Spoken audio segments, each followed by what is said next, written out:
2월 23일 화요일 말씀 동무 시작하겠습니다. 에베소서 4장 25절부터 32절까지입니다. 성령을 기쁘시게 해드립시다. 제목입니다.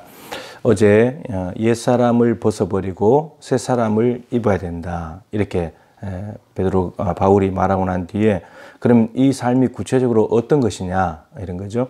그래서 벗어버릴 옛사람의 모습이 이런 건데 결국은 새 사람을 입는 것은 이러한 삶으로 살아야 된다라고 하는 것을 몇 가지 예를 들어서 이야기를 하는데, 옛사람 벗어버려야 될 것은 부정적인 삶의 방식, 행동들이겠죠. 그리고 이제 입어야 될 새 사람은 이제 적극적이고 어떤 좋은 하나님이 기쁘시게 하는 그런 행동이겠죠. 몇 가지 예를 들어놨는데, 첫 번째가 뭐냐면 거짓을 버려라. 첫 번째 벗어버려야 될 옛사람은 거짓을 버려야 된다. 그 다음에 입어야 될 새 사람은 참된 것을 말해라.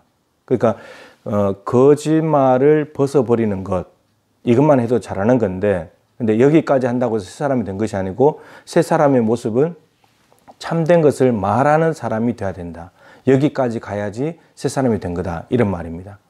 그래서 중간에 마음을 새롭게 함으로 심령이 새롭게 되어야 된다 그랬죠. 옛사람에서 새사람으로 가려면 심령이 새롭게 되는 방법은 이거예요. 생각을 바꿔야 된다 그랬죠. 그래서 이게 뭐라 그러냐면, 왜 참된 것을 말해야 되냐? 서로 지체가 되니까.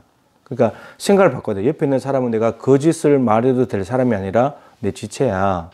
생각을 바꾸고, 그리고 그렇게 생각을 바꾸면 그러면 참되게 말해야지. 이제 이렇게 된다는 겁니다. 두 번째가 도둑질. 도둑질 하는 사람이 도둑질을 하지 않는 것, 도둑질 하지 않는 것, 이건 옛사람을 벗어버린 거죠.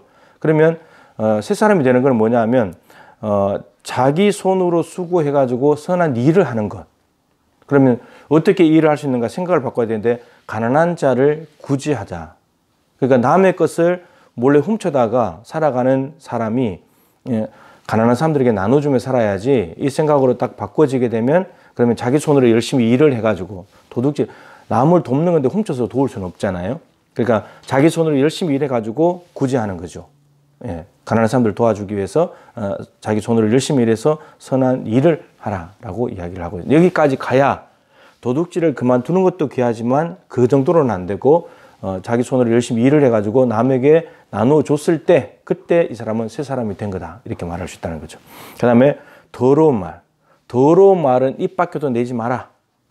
더러운 말을 하던 사람이 더러운 말을 안 하게 된다면 이것은 참 귀한 일인데, 근데 여기까지 가서는 안 되고 더 나아가서 어디까지 가야 되냐면 선한 말을 해가지고 은혜를 끼치게 된다. 다른 사람들에게 은혜가 되도록 선한 말을 해야 된다. 마음을 어떻게 바꿔야 되냐면 덕을 세워야지. 더러운 말하면 덕이 안 되지 않냐. 그리스도인으로서 나 예수 믿는 사람인데 더러운 말 하면 안 되지. 내가 덕을 세워야지. 그러면 덕을 세우면서 어떻게 되냐? 선한 말을 해가지고 은혜를 끼치는 거죠. 여기까지 가야 새 사람을 입는 거다, 이렇게 말하고 있습니다. 그 다음에 31절에 가서 모든 악독과 노함과 분냄과 떠드는 것과 비방하는 것을 모든 악의와 함께 버리고, 악한 뜻, 이 악한 뜻에서 나오는 모든 잘못된 것들을 버리고, 이거 하던 사람이 버리는 것만 해도 잘하는 거지만 새 사람이 되면 어떻게 되냐면 친절하게 해라, 불쌍히 여겨라, 그리고 용서해라. 여기까지 가야지 된다는 겁니다. 근데 왜 이렇게 해야 되나? 마음을 새롭게 해야 되냐면, 하나님이 그리스도 안에서 우리를 용서하신 것처럼 하나님은 나를 용서하셨지. 근데 내가 저 사람들에게 악한 의도를 가지고 저렇게 나쁘게 짓을 하면 안 되지. 그러니까 버리고, 내가 하나님 나를 용서하시니까 나도 저 사람들에게 저런 사람들한테 친절히 대해봐야지. 불쌍히 여겨봐야지. 그리고 용서해봐야지. 여기까지 가는 것이 새 사람을 입는 거다, 이런 겁니다. 이제 예외가 이제 두 가지가 있는데, 하나는 분을 내는 거죠. 분을 내어도 죄는 짓지 말아라. 이게 이제 분을 내는 것을 좀 긍정하는, 용인하는 듯한 느낌인데, 분은 낼 수 있지만 죄는 짓지 마라. 다른 사람과 연결해서 죄는 짓지 마라. 요즘 분노 조절 장애가 얼마나 많습니까? 그래서 막 자식이고 뭐 부모고 이웃이고 뭐 없이 그냥 막 해롭게 합니다. 근데 죄를 짓지 말고, 그리고 해가 지도록 분을 품지 마라. 그러나 해가 지기 전에 분을 다 해결해야 된다라는 거죠. 이유가 뭐냐면, 그렇게 되면 마귀에게 틈을 준다는 겁니다. 넘어가게 되면 죄 짓는 것도 마귀에게 틈을 주는 거고, 그리고 해가 지도록 지는 데까지 해결하지 못하고 해가 져버리게 되면 마귀에게 틈을 준다는 겁니다. 그럼 마귀가 공격을 한다는 거죠. 그렇기 때문에 분도 잘 조절하는 것이 필요하다, 이걸 말하고 있고, 그러니까 마귀에게 틈을 주지 않기 위해서 분을 내더라도 죄지지 않고 그리고 빨리 해결하는 것, 화목해야 되는 것, 이걸 이야기하고 있습니다. 그다음에 이제 가장 원칙적인데 앞에 있는 이 부정적인 모든 옛사람의 모습들을 가지고 새 사람으로 살아가야 되는데 이거를 딱 이렇게 이야기했습니다. 하나님의 성령을 근심하게 하지 말라. 이는 너희가 그 안에서 너희가 구원의 날까지 인치심을 받았느니라. 에베소서 1장 13절에 하늘에 속한 모든 신령한 복을 주시다고 할 때 성부 하나님의 복, 성자 예수님의 복, 성령 하나님의 복이 있는데 성령 하나님의 복 주심이 뭐냐면 인치심, 보증이었습니다. 인치심. 도장을 찍어가지고 확정을 하는 거죠. 내 거다, 내 소유임을 밝히는 겁니다. 이게 성령께서 이미 유대인과 예수님 에베소 교회 안에는 성령께서 오셔가지고 예수를 믿고 있기 때문에 성령이 계시다는 겁니다. 그렇기 때문에 이 안에 있는 성령을 근심하게 하지 말라. 즉 성령을 어떻게 하면 근심하게 할 수 있냐. 옛사람의 모습, 거짓을 말하고 더러운 말을 하게 되고 도둑질하게 되고 악의와 함께 모든 악한 행동을 하게 될 때 성령을 근심해 버린다는 겁니다. 여러분 성령이 근심한다는 말은 인격체거죠. 성령은 어떤 물리적인 힘, 보이지 않는 권능, 이것도 맞지만 그것이 아니고 근본적으로는 인격체, 하나님, 살아계신 하나님. 그러니까 근심하는 거죠.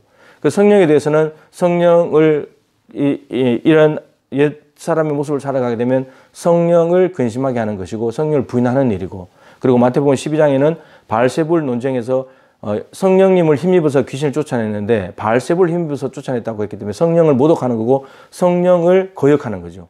그리고 데살로니가전서는 성령을 소멸시키지 마라. 성령은 인격체이고 성령이 우리 안에 계시는데 성령은 우리 안에서 얼마든지 근심할 수 있고 또 성령을 거역할 수 있고 우리는 성령을 소멸시킬 수 있다는 겁니다. 우리의 잘못된 말과 행동들 때문에. 그러면 이걸 다 벗어버리게 되면 성령을 근심하지 않게 해야 되는 것과 동시에 뭐가 되는 겁니까? 이 옛사람이 아니고 새사람의 모습을 다 가지고 살아가게 되면 성령을 기쁘시게 드리는 거죠. 성령을 기쁘시게 드리는 겁니다. 우리가 진실을 말할 때 성령이 기뻐하신다는 겁니다. 자기 손으로 수고해서 선한 일을 하게 되면 그걸 성령이 기뻐하신다는 겁니다. 그리고 선한 말을 통해서 은혜를 끼치게 하면 그것도 성령이 기쁘시다는 겁니다. 그리고 친절하게 하고 불쌍하게 여기고 용서하게 되면 성령이 너무나 기뻐하신다는 겁니다. 갈라디아서 5장 25절에 만일 우리가 성령으로 살면 또한 성령으로 행할지니, 성령이 우리 안에 들어와서 성령과 함께 살아간다면 성령과 함께 살아가야 된다는 겁니다. 인쳤기 때문에 성령께서 우리 안에 와서 인을 쳤고 너는 확실한 하나님과 이렇게 했기 때문에 우리 안에 사시기 때문에 같이 가야 되는 거죠. 그러니까 지금 이 옛사람의 모습은 성령님과 다른 모습이라는 거죠. 성령님은 우리 그리스도인의 삶의 힘이고 삶의 근거가 되는 분인데 삶의 척도가 되는 분이죠. 그래서 성령님이 원하신 대로 가야 되잖아요. 그 성령과 함께 보조를 맞춰야 되는데 옛사람의 모습으로 가게 되면 성령과 보조가 틀린다는 거죠. 근데 새 사람의 모습으로 가게 되면 성령을 기쁘시게 하기 때문에 보조가 맞는 거예요. 그래서 오늘 하루도 말 한마디를 하더라도 행동 하나를 하더라도 내가 생각을 좀 바꿔가지고 성령을 기쁘시게 하면 어떻게 해야 되지? 이래서 행동을 해보고 말 한마디를 한다면 이게 오늘 하루 우리는 성공적인 삶을 살게 되는 겁니다. 성령을 근심하게 하는 것이 아니라 성령을 기쁘시게 하는 새 사람의 모습으로 살아가게 되기를 축복합니다.